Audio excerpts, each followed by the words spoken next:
Welcome back, everyone. This is the Slammin New Year's Spectacular on the King's Castle. King James along with Blair Chopin. And our retrospective on the year 2016 continues. But Blair, now it's time for you to take the spotlight, sir. Oh, I have no idea what I'm doing. Because I think I made you a little promise in an earlier episode. What was that? I told you that I would let you talk about your picks for best songs of the year. Oh, best albums. Okay. Hold on. Can I get my list out real quick? Absolutely. For reference? Yeah. I had a list of 20. If you want me to go through them all, or go through like 10. Well, go through as many as you can, and I'm gonna make it. We're gonna do rapid fire, okay? If you want to say why, then you can. But if not, I understand. No, I'll definitely say why. And I'll go in descending order. Okay. So from 20 to 1? Right. It's 20 to 1, and so you better run. That's exactly right. Shout out to Shine Down for the new Raw theme song. Alright, so this is not an appropriate title for an album that should be on the best of list. But number 20 is an album by a band named M83. The album's titled Junk. I didn't find it to be junk at all. It was a very relaxing listen, very spaced out. And what genre are we talking about here? I would say indie, but there were some electronic influences on here too. Okay. And number 19, a band that reunited from the 90s, American Football, and their album was American Football LP2. Wait a minute. Let me just make sure I hear that right. Let's back up. Did you say the band name was American Football? The band and the album name. What? Yeah, I like this album because I thought it was a lot more relaxed than their first album that came out in the 90s. Showed some growth and maturity there, and that's very important. 18, Joyce Maynor, Cody. I like this because this was a good workout album, and you always need a good workout album. Oh yeah. It was 30 minutes. It was fast paced, and you could sing along. It was very youthful, and so it made for some good karaoke, if you know what I mean. Yeah, great karaoke. 17, the opposite of karaoke. Kevin Morby singing Saw. This was the album you want to have on your list because it's a great folk album. So easy listening. Easy listening. Very relaxed. You listen to Joyce Maynor, and you're doing the elliptical, you're doing karaoke, and you wanted to calm down and you need to go to sleep. So you put Kevin Morby on and you relax.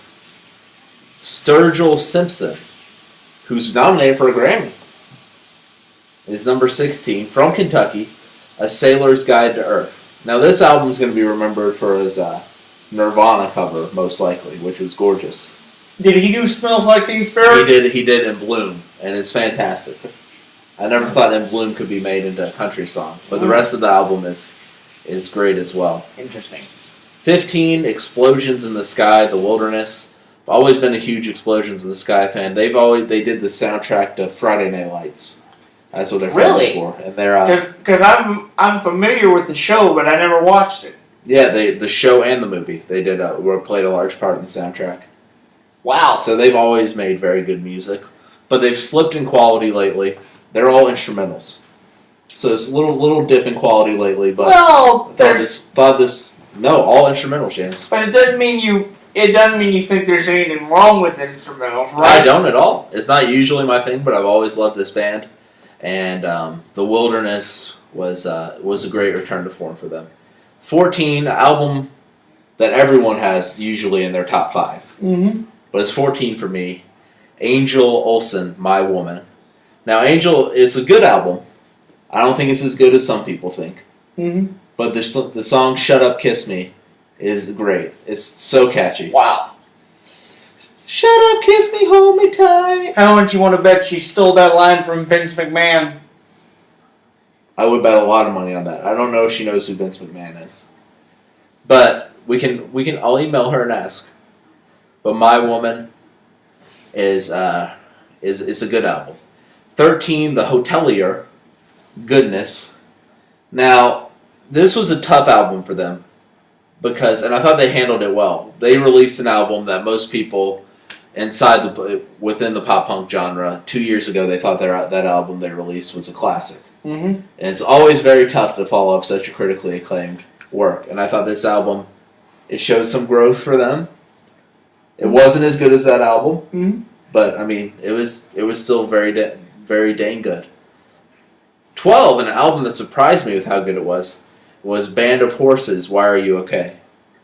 I had this on repeat for like 2 weeks. Really? And Band of Horses, came into popularity maybe in the mid-2000s. Have kind of fallen off since then. Man, where have I been? I never heard of them. They do that song, No One's Gonna Love You More Than I Do. If I played it, you've probably heard it before. Oh, probably. And they have a song called Deadlift Shrimp, which is very funny. Named after a random foreign basketball player. But 11, Miniature Tigers, and a funny album name, I Dreamt I Was a Cowboy. That I've heard of. What?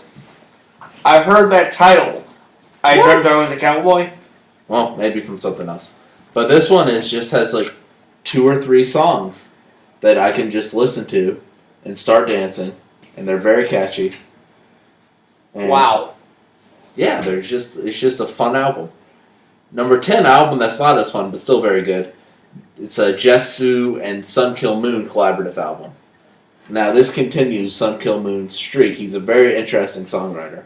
Mm-hmm. I think very talented because he just sings about things that happen in his day and makes them, and I can still listen to his songs. Right. He'll be like, at 5 p.m. I brush my teeth. Mm-hmm. And that'll be a song lyric, and you'll still be entertained somehow. Number 9, and the album that surprised me a lot was Taking Back Sunday, Tidal Wave. Mm-hmm. Good to have a band from Charlotte on here, or with a couple members from Charlotte. Queen City! And, they took their sound in a totally different direction in this album. And I really enjoyed a good amount of the tracks here. Number 8, Conor Oberst, Ruminations. And this was... So the amazing thing is he said he recorded this album in like 3 days. And you can kind of tell in a good way. Mm-hmm. Because it's not overly produced. It sounds very authentic. And it's still, like, the lyrics on it are still incredible. Number 7, Chance the Rapper, Coloring Book. Big year for Chance the Rapper. Yeah, huge. I think he performed on SNL this year. Yeah, he's once or twice. Huge year for him. To do what he's doing without a record label is pretty incredible. Yeah, it's always impressive if someone can get up from the independent scene and plug themselves from obscurity to fame, and I think he's done just that. Yes, and this album just has like a few tracks that are just unbelievable.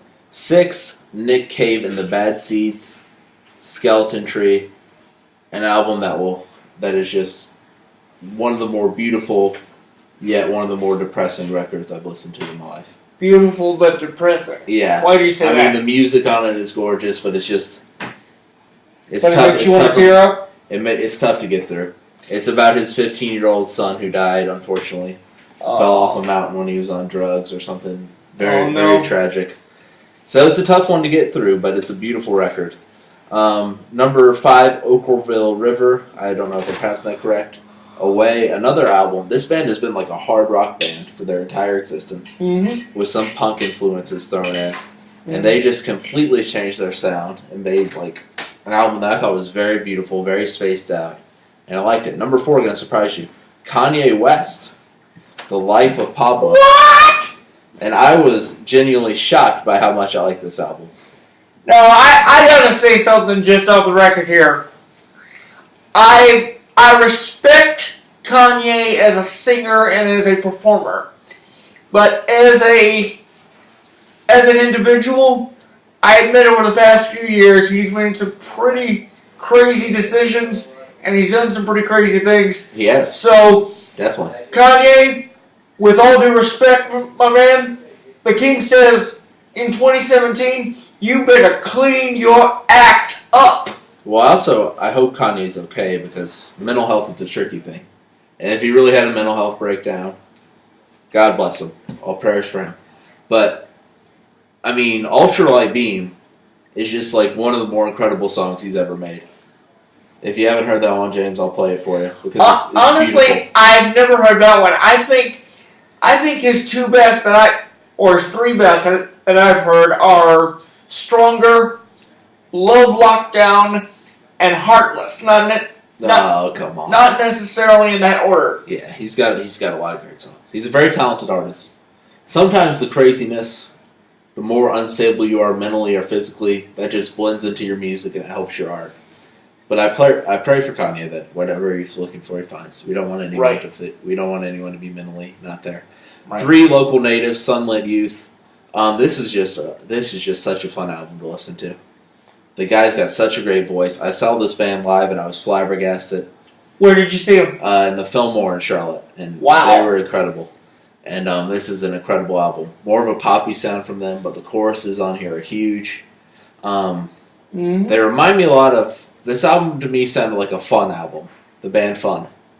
So, it's fun in multiple ways. 2 Bon Iver, 22 a Million. I didn't know what Bon Iver was going to do next. But this album, it's very out there. But it's still like he's experimenting with his music, but he still has hooks that get stuck in your head and everything. Like if you can listen to the first song and have it not get stuck in your head, I commend you.